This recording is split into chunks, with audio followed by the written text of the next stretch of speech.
Hello gardeners, I am back with another video. Today's video will be how to make a bonsai out of a Carokia cotoneaster, which is a wire netting bush. Enjoy. Here we have our pot. This is a ceramic shallow pot with a cream glaze. Then we have our plant, the wire netting bush. And then we have our soil, which I need to break up because there's a lot of roots in there from the plant that I originally had in there. So first I'm going to break this up. I don't need the soil yet, but I'm just going to do that. Okay. So first we're going to take out this Carokia cotoneaster. This is Little Prince, the variety, I think. And as you can see, it's a little big for the pot, which is okay. So I'm going to get this and fit in the pot by teasing the roots. So it has a pretty nice trunk. So I'm going to tease the roots by breaking off any soil. And this isn't that root bound, so I can do this. Perfect.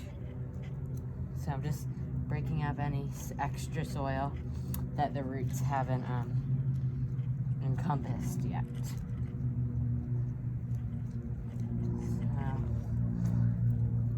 Just going to scrape enough off so that it will fit in this pot. So I'm going to put that down. I'm going to just shimmy the dirt around in the bottom of the pot. And now I'm going to see. Okay, so it needs a little bit more off. So I'm going to scrape the bottom up and do a little more teasing. A lot of people think that you can't really do this, but it's actually sometimes if you don't do it when it's super root bound, it can harm the plant if you don't do it. Okay, so I think that's good. So I'm gonna put the plant down, and now here, let me show you what it's gonna look like inside. So I'm going to make like a little depression here, so the plant will fit in it. So, I'm going to take out any extra soil. So I'm going to put this extra stuff here where I will eventually need it for when I repot it in here. And then I'm just going to leave a little bit at the very bottom. So that's that. And then I'm going to, oh, there's some bulb cypress in there. I'm going to place this in there and adjust it on how I want to look. And then I'm just going to scrape away some of the dirt ever so slightly on the surface roots. So I want to make sure it's in the pot how I want it. And these are evergreen. And you want to make sure you get the right placement and see its surface roots. Good surface roots always make a better bonsai, because it adds to that look. So I'm going to just adjust this a little bit like that. And now I'm going to add soil around it. So just make sure you're getting all of the soil around it. I'm just breaking up this a little more because, I mean, look at this. This is from an annual. That's probably the most vigorous annual I've ever planted. I planted it in this little shallow pot, and these roots are incredible. It was a proven winner's annual. I think it was Prince Cut, papyrus grass, dwarf papyrus, something like that. Yeah, and it loves water, and we had a lot of rain, so I think that may have contributed to that. And it got some nice roots even coming out of the drainage hole. But it was starting to die now, so I don't feel as bad as I would have if I was doing this peak season. And it got huge. And then I'm going to be decorating the top of the pot with maybe a little moss and some hemlock cones. Or just some cone. Or I can just blanket it with leaves.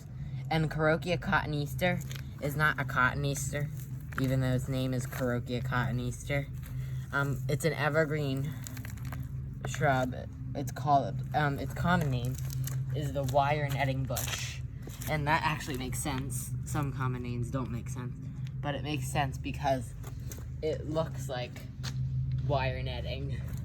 Because it's a little whimsical. And some people don't like that, but I think I have enough formal bonsai. So I would like to try out some different styles so I can know what I like.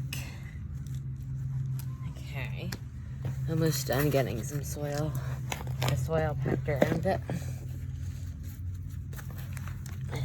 And this plant was $20.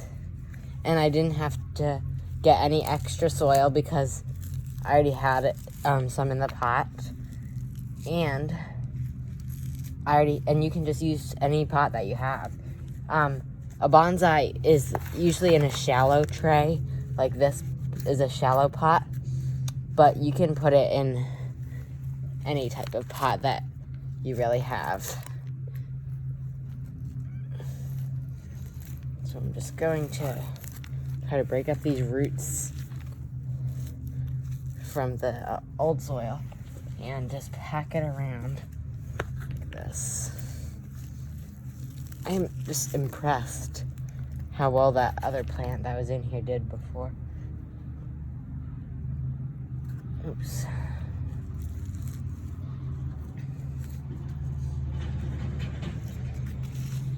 Okay, I'm going to just make this go a little faster. Okay, so I think I got enough of the soil, and now I'm going to go collect some moss. Now, the gate was left open overnight. So, I'm gonna collect it from right here. Our maple tree drops a bunch of leaves, and they're pretty, but they're messy. Okay, now that I got that cleared, now I'm just going to use the weeder and just stick it under the moss and break up their rhizoids.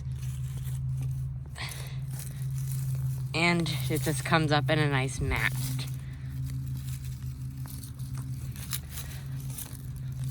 Most of the time. Okay. So I got my moss, and now I'm going to head back to make the bonsai.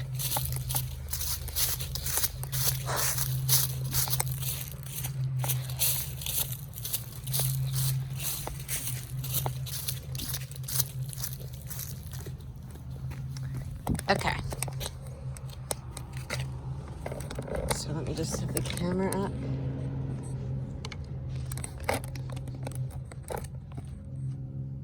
Okay. I will put the link down in the description to the plant type. So I'm just going to remove any weeds that are in the moss. And then I'm just going to break away little pieces and stuff them around like that.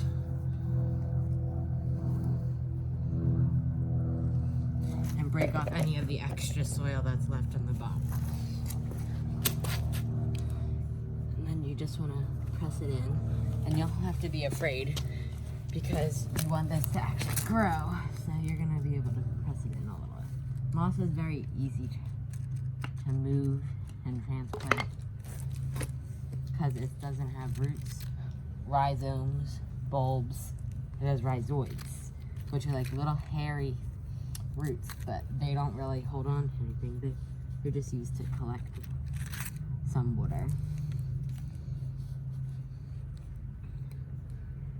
Okay, so I'm not going to cover all of this. Actually, I think I may. I like this moss.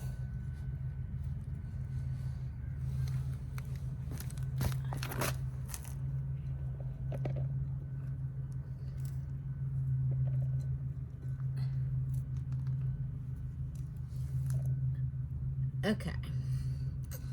So I think I'm done here. So this is what it looks like.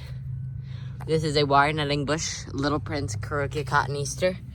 And here it is. And that's the Thank you for watching this video.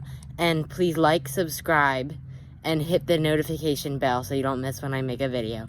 Bye-bye now.